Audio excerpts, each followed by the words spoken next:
அவரை மனிதநேயமற்ற முறையில் காட்டுமிராண்டித்தனமாக மிக மோசமாக தாக்குதல் நடத்தி அந்த தாக்குதலுக்கு உள்ளான அஜித்குமார் அவர்கள் அகால மரணமடைந்திருக்கிறார்.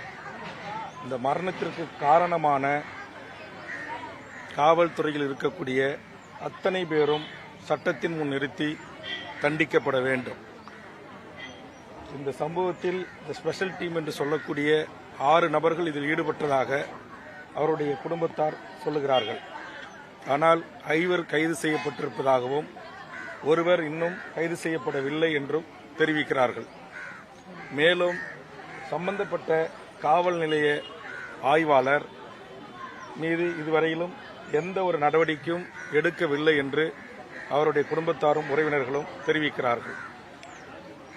எந்த காவல் நிலைய எல்லைக்கு உட்பட்டு இவர் மீது புகார், அதுவும் வாய் வழியாக தெரிவிக்கப்பட்ட அடிப்படையில் இவர் விசாரணை என்ற பெயரில் சட்டத்துக்கு புறம்பாக 24 மணி நேரமாக வைத்து விசாரணை என்ற பெயரில் கொடுமைப்படுத்தி கம்புகள் 2 கம்புகள் ஒடிந்து சுக்குநூறாகின்ற வகையிலும் மற்றும் இரும்பு பைப்புகளாலும் அடித்திருக்கிறார்கள்.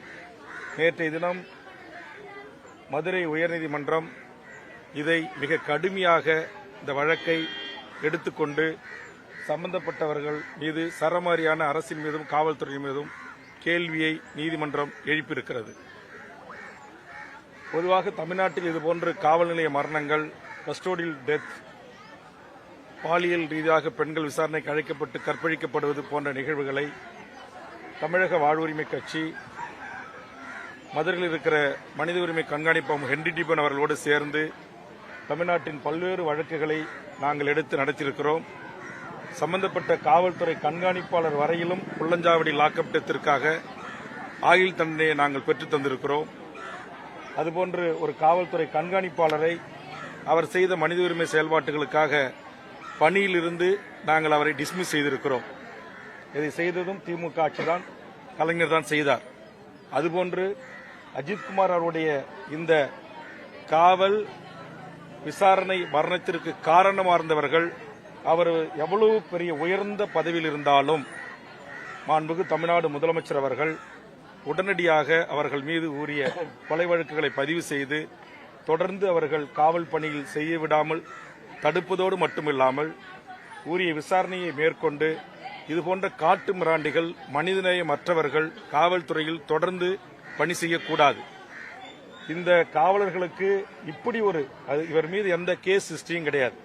எந்த கொலை வழக்கு, வழிபறி, திருட்டு, ராபரி, பாலியல் வழக்கு எதுவும் இல்லாத ஒரு முதல் முறை குற்றம் சாட்டப்பட்டவர் தான், குற்றவாளி அல்ல. அவரை விசாரிப்பதற்கென்று முறைமைகளை எல்லாம் இன்றைக்கு தூக்கி காலில் போட்டு மிதித்து இவ்வளவு மனிதநேயமற்ற முறையில் வாயில மிளகாத்தூள், அவருடைய பிறப்பு உறுப்புகளிலே மிளகாத்தூள் போன்று மிக மோசமான ஒரு நடவடிக்கையை செய்திருக்கிறார்கள். ஆக இனி தமிழ்நாட்டில் இதுபோன்று காவல் நிலைய மரணங்களோ விசாரணை மரணங்களோ நடைபெறாத வண்ணம் மாண்புமிகு தமிழக முதலமைச்சர் அவர்கள் நடவடிக்கை எடுக்க வேண்டும். இப்போது 5 கைது செய்திருப்பதை நாங்கள் வரவேற்கிறோம். இதை சிபிஐக்கு விசாரணைக்கு உத்தரவிட்டிருப்பதை நாங்கள் வரவேற்கிறோம். கண்டிப்பாக சிபிஐ இது ஆண்டு கணக்கில் எடுத்துக்கொள்ளக்கூடாது.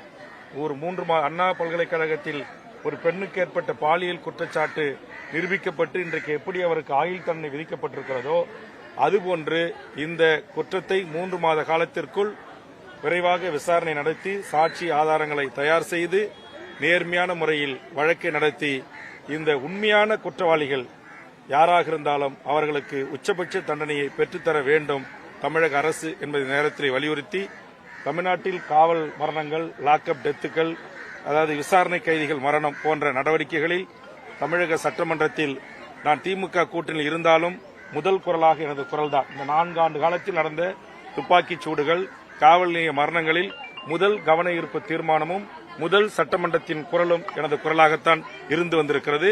அதேபோன்று தம்பி அஜித்குமார் அவருக்கும் அவரை இழந்து வாடும் அவருடைய தாய்க்கும் தம்பிக்கும் 1 சென்ட் நிலம் இல்லை, சொந்த வீடு இல்லை, 2 பிள்ளை செல்வங்களுடைய உழைப்பில் தான் அந்த குடும்பம் நிம்மதியாக மானத்தோடு, தன்மானத்தோடு, சுயமரியாதையோடு வாழ்ந்து வந்திருக்கிறது. ஆனால் இந்த தாயின் கதறலுக்கு எவராலும் பதிலளிக்க முடியாது.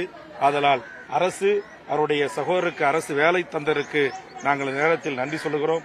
அதே நேரத்தில் உண்மையான அந்த குடும்பத்துக்கு மாண்புமிகு முதலமைச்சர் நேரடியாக தொலைபேசியிலே தொடர்பு கொண்டு தன்னுடைய மன்னிப்பை கோரி வருத்தத்தை பதிவு செய்திருக்கிறார்.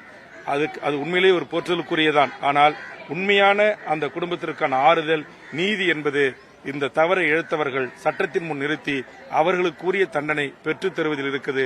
அதை மாண்புமிகு தமிழ்நாடு முதலமைச்சரும் அரசுத்துறை வழக்கறிஞர் பெருமக்களும் செய்வார்கள் என்று நான் நம்புகிறேன். கண்டிப்பாக இதற்கு நீதி கேட்டு உரிய விடயங்களை எதிர்வரும் சட்டமன்ற மழைக்கால கூட்டத்தொடரில் தமிழக வாழ்வுரிமை கட்சியின் சார்பாக மாண்புமிகு முதலமைச்சர் காவல்துறை உயரதிகாரிகள் கவனத்தை ஈர்க்கின்ற வகையில் எங்களது குரல் ஒலிக்கும். மேலும் இந்த எந்த ஒரு சென்ட் நிலவளம் இல்லாம தன் உழைப்பை நம்பி வாழ்ந்த இந்த குடும்பத்திற்கு ஆறுதல் அளிக்கின்ற வகையில் எங்கள் தமிழக வாழ்வுரிமை கட்சியின் சார்பாக ரூபாய் 1 லட்சம் ரூபாயை அவருடைய தாய் தம்பியின் கரங்களிலே ஒப்படைத்திருக்கிறோம்.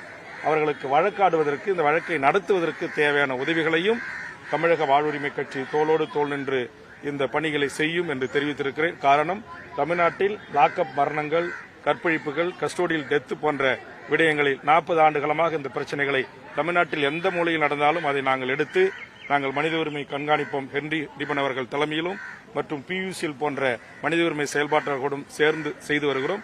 அந்த வகையில் சாதி, மத, கட்சி, கூட்டணி எல்லைகளை கடந்து மனிதம் பாதிக்கப்படுகின்ற போது துணை நிற்கின்ற தமிழக வாழ்வுரிமை கட்சி கண்டிப்பா அஜித்குமார் அவர்களுக்கும் நீதி கிடைக்கின்ற வரையில் அவருடைய தாய்க்கும் சகோதரனுக்கும் அவருடைய உறவுகளுக்கும் தமிழக வாழ்வுரிமை கட்சி துணை நிற்கும் என்பதை இந்த நேரத்தில் தெரிவித்துக் கொள்கிறேன். அதையும் தாண்டி காவல்துறை தன் கட்டுப்பாட்டுக்குள்ள வச்சிருக்கிற அந்த முதலமைச்சர் அதை கட்டுப்படுத்த தவறிவிட்டார் என்ற ஒரு குற்றச்சாட்டு அதாவது இதுபோன்ற தமிழ்நாட்டில் இருக்கிற பல்லாயிரக்கணக்கான காவல் நிலையங்களில் நடைபெறுகின்ற இந்த சம்பவங்களில் முதலமைச்சர் கட்டுப்படுத்த தவறிவிட்டார் என்று சொல்வதை விட அந்த மாவட்டத்தினுடைய கண்காணிப்பு அதிகாரி, காவல் கண்காணிப்பு அதிகாரி, அந்த ரேஞ்சினுடைய டிஐஜி, அந்த ஜோனலுடைய ஐஜி போன்ற உயர் அதிகாரிகள் இவர்கள் பொறுப்பேற்க வேண்டும்.